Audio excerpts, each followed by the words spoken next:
It was the kind of fall day that feels borrowed from heaven, clear, cool, and utterly alive. The air carried that crisp scent of pine and earth that only autumn can offer. Sunlight spilled through a canopy of trembling leaves, each one a brushstroke of gold against the deep green of the evergreens as I headed up the trail to Desolation Lake. The trail is a steady incline all the way up, winding through clusters of quaking aspens that shimmered like coins in a mountain breeze. Their voices whispered softly, 1,000 delicate sighs rising and falling in rhythm with the forest itself. The ground was a carpet of gold and crimson, and every few steps the light would shift, revealing new combinations of color, like the mountain was painting itself as I climbed the 4 miles up to the remote lake. The aspens were interspersed with the tall evergreens, their dark needles framing the last bursts of autumn's brilliance. The wind picked up, cooler now, carrying the faint promise of rain. Clouds gathered slowly above the ridges, nothing threatening yet, just the subtle signs that the weather was changing. Still, the beauty was overwhelming.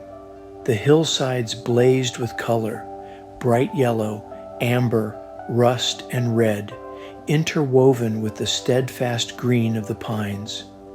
The sun flickered through breaks in the clouds, scattering light like a painter's hand brushing living gold dust over the mountainside.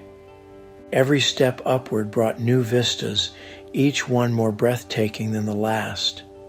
I felt the quiet rhythm of my breath, the pulse of my heart, and the earth beneath my boots, and the sense that something powerful was approaching. The air grew heavier, charged with anticipation.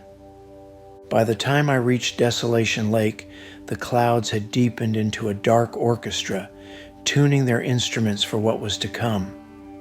I paused there, between sunlight and storm, looking down on the lake, a mirror of silver and green, nestled like a secret between the peaks.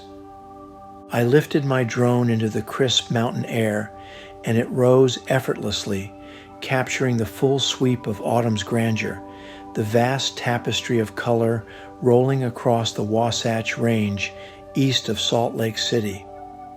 Then I sent it higher, straight up 400 feet above the lake, looking straight down into that perfect oval of still water framed by gold and evergreen. From that height, the world seemed peaceful, timeless, untouched. Swinging the camera northward, the drone panned slowly across the ridgeline, and the next canyon opened to view. There, Brighton Ski Resort waited quietly, its slopes resting beneath the last hues of autumn, soon to be covered in the soft white duvet of winter.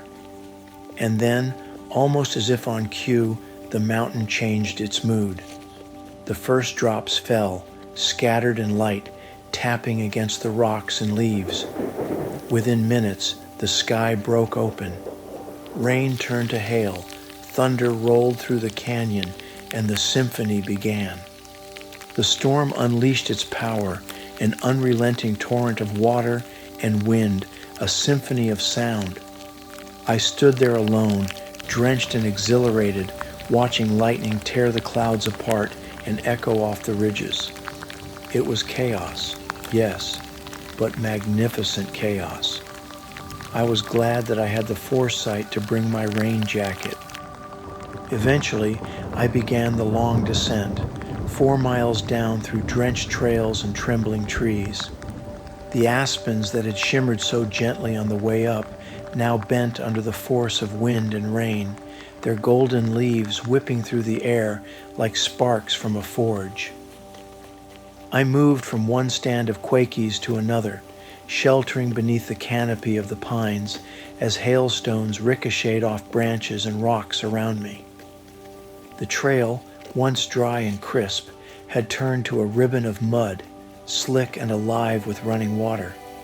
Each step demanded focus, sliding, balancing, steadying against the downpour. But even through the storm, There was beauty everywhere.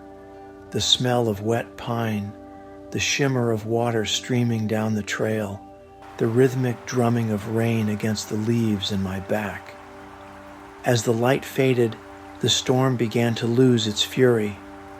The thunder grew more distant, the rain softened to a steady whisper. The forest, freshly washed, glistened beneath a dim gray sky.